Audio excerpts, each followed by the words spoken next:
Bueno, vamos a meternos de lleno en esto. Hoy nos adentramos en uno de los casos de estudio más fascinantes y complejos del mundo moderno. Vamos a intentar desgranar un auténtico rompecabezas sociológico. Y es que, ¿cómo es posible que una nación entera logre sostener unas disfunciones sistémicas tan profundas y al mismo tiempo mantenga una cultura asombrosamente vibrante, resiliente y llena de vida?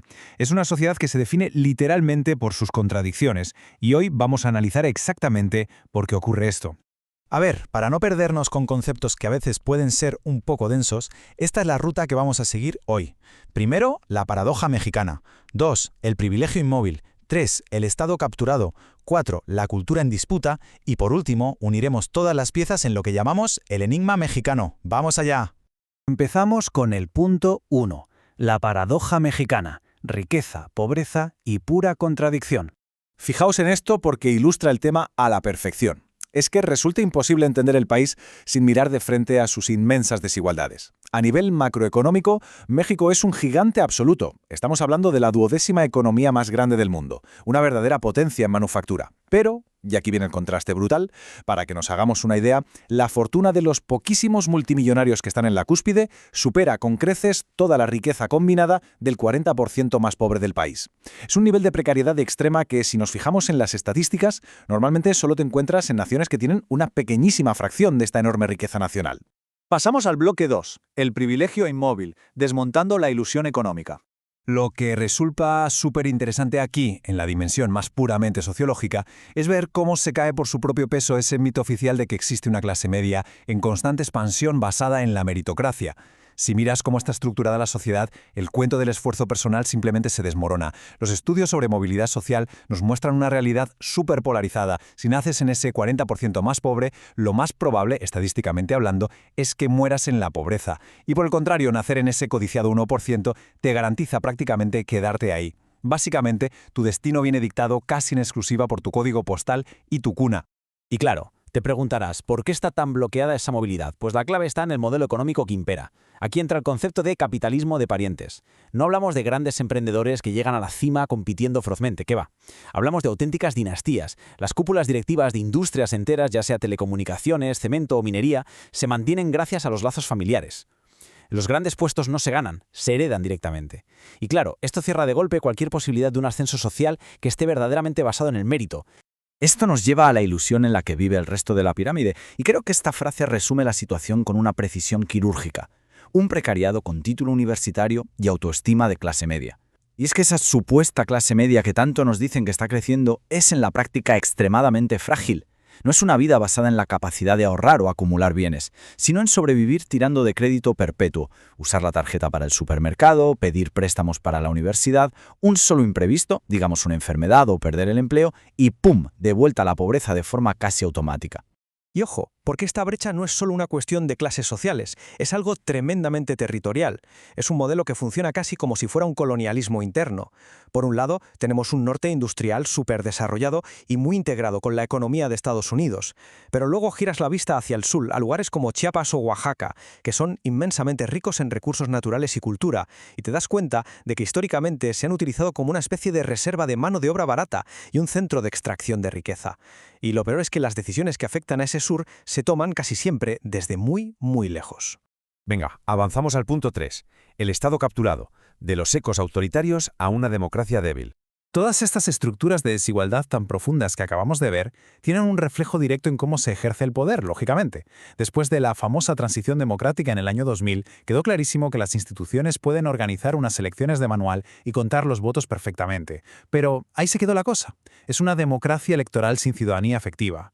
Porque en el día a día, poder votar no te garantiza que vayas a tener seguridad en tu calle, ni una justicia imparcial, ni mucho menos opciones de ascender socialmente. Es una soberanía que está continuamente desafiada por poderes fácticos operando tanto en la sombra como a plena luz del día. Y si hablamos de esos poderes fácticos, es inevitable abordar el papel de los cárteles. En muchas zonas no actúan simplemente como bandas criminales al uso, ejercen funciones de lo que podríamos llamar un protoestado. Para que os hagáis una idea, llegan a cobrar sus propios impuestos, el famoso derecho de piso, regulan la economía de la zona e incluso a veces imparten su propia versión de la justicia o financian obras públicas para la comunidad. Es una competición totalmente directa frente al Estado oficial por el control territorial y la autoridad. Entonces, el punto fundamental de todo esto, y esto es clave, es que la corrupción no es un simple fallo del sistema, no. Es el sistema operativo de la gobernabilidad. Ante la falta de unas instituciones que de verdad funcionen, la corrupción actúa como un mecanismo pragmático para resolver problemas.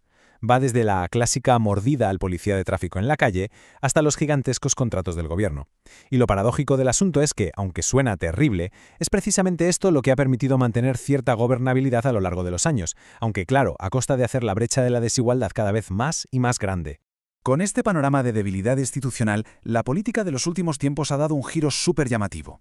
Estamos viendo una división profunda, pero no es el típico debate ideológico de izquierda contra derecha o sobre medidas económicas concretas. Hablamos de una polarización puramente afectiva.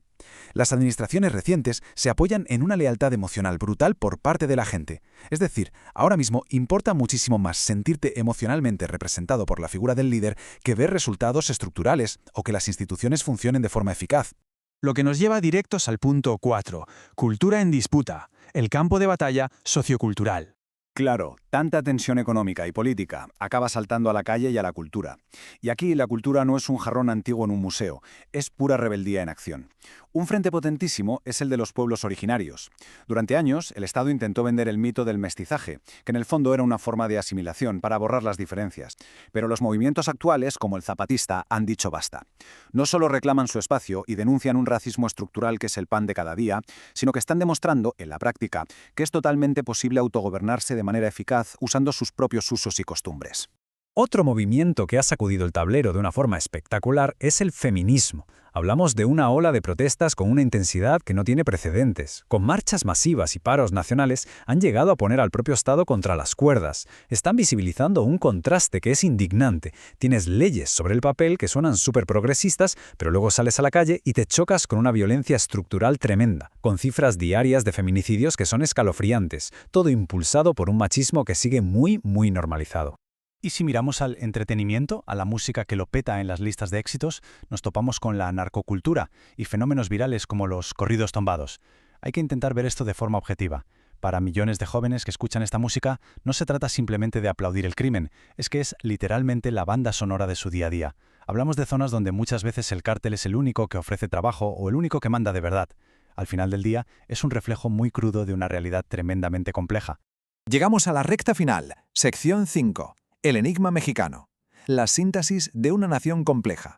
Para cuadrar todas las piezas de este análisis, hay que entender una especie de doble cara, una dicotomía que define al país entero. Por un lado, tenemos lo que llamaríamos una baja intensidad institucional, un Estado que falla sistemáticamente a la hora de dar seguridad, repartir la riqueza o garantizar justicia.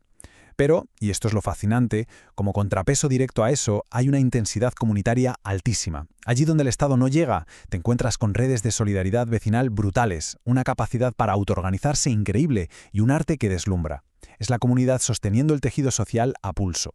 Pero claro, sostener este pulso constante contra las adversidades pasa factura. Hablamos de un desgaste y un agotamiento psicológico colectivo bastante profundo. Décadas de fallos sistémicos han provocado que la violencia y la precariedad se normalicen de tal manera que ya forman parte del sentido común. Es decir, se asumen como algo que simplemente está ahí, un paisaje existencial de fondo con el que millones de personas tienen que lidiar todos y cada uno de los días. Y todo esto nos lleva al gran interrogante, a la madre de todas las preguntas con la que cerramos esta exploración. Después de ver los datos, repasar la historia y asomarnos a la dura realidad de la calle, la verdadera pregunta ya no es ¿por qué ocurren tantas crisis? La pregunta es ¿cómo es posible que, frente a unas dinámicas tan sumamente hostiles y a una violencia tan endémica, siga floreciendo una sociedad tan innegablemente creativa, solidaria y llena de vida? Es un contraste absolutamente fascinante que nos demuestra que, definitivamente, todavía nos queda muchísimo por entender sobre cómo funcionan realmente las sociedades complejas.